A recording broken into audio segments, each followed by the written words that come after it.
There is a movement that has been growing roots slowly for a long time, and due to innovations in technology, the movement is branching out. This movement is the Maker Movement. The book Invent to Learn has at its center the idea that tinkering and making are not just fun, but also powerful ways to learn, and that children should be engaging in this kind of learning. In recent years, you may have come across or heard references about hacker spaces, hacker scouts, fab labs, maker fairs, and maker spaces. Dale Doherty of Make magazine describes the origin of the maker movement as founded on something quite personal: experimental play. Doherty recognized that makers were enthusiasts who played with technology to learn about it. You feel you have heard this before? You have. In the 18th century, philosopher Jean-Jacques Rousseau celebrated the natural abilities of the child and the importance of allowing children space to develop freely in nature. Johann Pestalozzi's education reform theories recognize that learning occurs from the concrete to the abstract, known to the unknown, and the simple to the complex.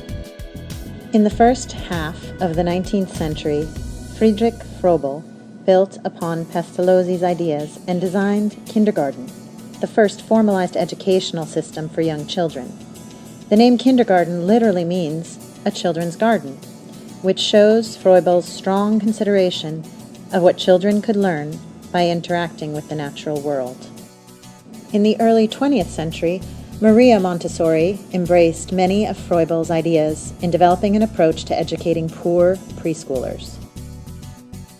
In Piaget's 1976 publication, To Understand is to Invent, he advocated the use of active methods which give a broad scope to the spontaneous research of the child or adolescent, and requires that every new truth be learned, be rediscovered, or at least reconstructed by the student and not simply imported to him. John Dewey advocated for students to be actively engaged in authentic interdisciplinary projects connected to the real world.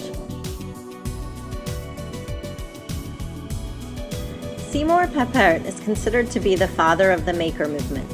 He developed the theory of constructionism, and his life's work has been creating tools, theories, and coercion-free learning environments that inspire children. Papert blurs the distinction between toys and tools for invention, culminating in the integration of play and work in the technology for personal fabrication. A clear example of that blurred line is the play and work of one of the first maker communities, the Tech Modern Railroad Club.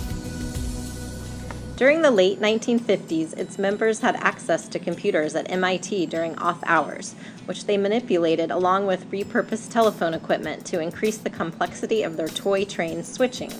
Soon they were deemed hackers, an honorary term in MIT culture, as they discovered ways to program large computers meant for accounting to make music, play games, and perform computational tricks never before imagined.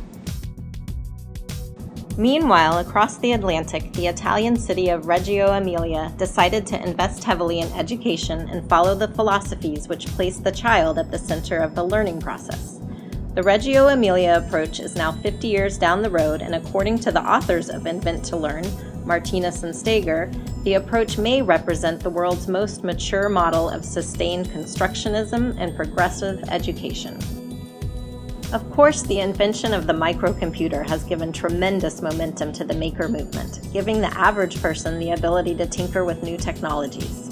Social clubs were formed by computer hobbyists in the 1970s and 80s. Their members planted the seeds for the explosive growth of Silicon Valley. In 1985, Papert, along with MIT professor Neil Gershenfeld and two others, created the MIT Media Lab, a grand center for tinkering across the lines of traditional disciplines, which reinvented university research. Lego robotics sets are just one of the lab's inventions that have made complex, expensive, and foreboding technology accessible to laypeople, especially children. In 2005, MIT Media Lab founder Gershenfeld's book Fab, The Coming Revolution on Your Desktop from Personal Computers to Personal Fabrication, described the next technological revolution as one in which users would make the tools they need to solve their own problems. This inspires Paulo Bilkstein of Stanford University to create digital fabrication labs in K-12 schools through the Fab Lab at Schools project. So what are we talking about when we talk about makerspaces and education? Martinez and Stager tell us the distinction between instructionism and constructionism is quite clear. Those who believe that learning is the direct product of teaching are instructionists, whereas constructionists would argue that it is the experience that constructs understanding inside the head of the student and is produced within a social context. Doing and tinkering is where learning happens, says the constructionist. So which is better? There are times and places for both methods and theories, and the means should be determined by the desired end. Instruction has its time and place for many things, but the question is for any particular lesson, would you rather the students have the ear of corn or the knowledge of how to grow that corn? With constructionism comes a greater understanding of concepts and topics, the ability to be problem solvers, and a desire to discover more. Projects build the path to knowledge and understanding without expecting a right answer. In Invent to Learn, the word project refers to work that is substantial, shareable, and personally meaningful, manifesting outside the student's head. But how do you know whether or not it is a good project? Martinez and Stager suggest that for a project to be good, it has to have a purpose and relevance to the students' personal lives. When creating a project prompt, you should consider the following questions. Is the task you are offering students clear and concise? Is it realistic? Is it monumental? Is the student enthusiastic enough as to where he or she might wake up in the middle of the night thinking about getting back to school to continue working on the project? Can the learner implement their own voice and strategies? There should not be only one way to solve the problem or task. Can the teacher integrate the curriculum as well as individual student interests into the project? Projects create memories in students, and those memories contain the skill and content learned during the project's development. The project approach is so beneficial because it uses a framework and process that encourages both teachers and students to plan projects around their own experiences and questions, which in return makes school content meaningful. The true strength of the concept of Invent to Learn is the notion that children have an innate desire to play with their ideas. Not just play like the debate or wordplay we engage in as adults, but play with real objects, true manifestations of concepts, or at least as true as we can make them as teachers. We can capitalize on those activities when we find ways to make their learning social, per Sugamitra, and/or link the theoretical or imagined world with the real world by creating learning environments that value all of these things: the desire to create, material action, natural inclination to play, socialization, and imagination. We can make the best of every child's fundamental way of learning about the world. Anytime an adult feels it is necessary to intervene in an educational transaction, they should take a deep breath and ask, is there some way I can do less and grant more authority, responsibility, or agency to the learner?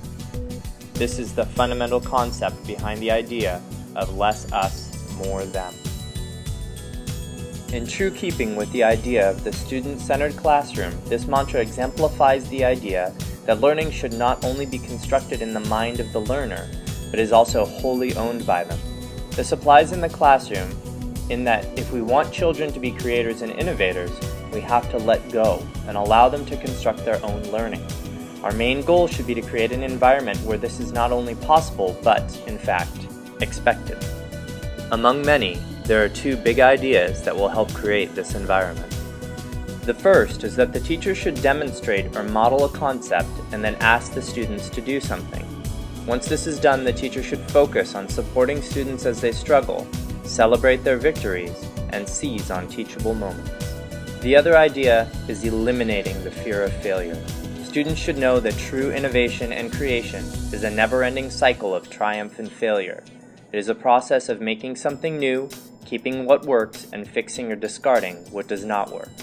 If failure is lauded or even celebrated as a learning tool, trying new things and failing will not negatively impact students. It will only incite them to try and innovate in new and exciting ways as opposed to only sticking with what they know will work. So what does making look like in the classroom? Martinez and Steger tell us that it first starts with less us, more them. Once the makerspace is established, students should be given the opportunity to explore. Through this exploration, they will tap into their own ingenuity and curiosity. While teachers may hunger to guide students, if they allow their students to discover rather than be directed, teachers may find that students find more than they ever thought possible within the space. In classrooms, there can be too much instruction, too many interruptions, and too much intervention. Instead, we should be thinking, making, and improving. Students who experience true TMI will then be able to brainstorm, set goals, plan, construct, deconstruct, borrow, share, conduct research, look into multiple perspectives, and know when to ask questions. These skills are not only applied to making, but also across all disciplines. Students will become critical thinkers and problem solvers. Bringing the maker movement into classrooms produce active, organized chaos where students take charge of their own learning. In fact, teachers are given a rare opportunity of being taught by their own students. This enhanced dichotomy results in teachers and students working alongside each other rather than students being relegated to their desks in front of the teacher-controlled chalkboard. Across the country, the arts are suffering as more and more focus turns to our worldwide placement in science, engineering, and mathematics. But the maker movement does not diminish the arts. Instead, it harmonizes with it. STEM becomes STEAM as the arts is acknowledged as a vital part of creating. Instead of removing the arts in favor of science, technology, engineering, and math, it integrates it. So where is the maker movement going next? There are so many questions still to be answered. Can makerspaces integrate more than just technology? What about the concept of backwards design? If kids have in mind what they want to make, how do we make lessons to fit that? What other arts disciplines can we bring into makerspaces? And finally, with the ever-demanding meeting standards and meeting curriculum, how do makerspaces fit? It is possible to bring tinkering, inventing, and making into our classrooms. After all, if it can be imagined, it can be made.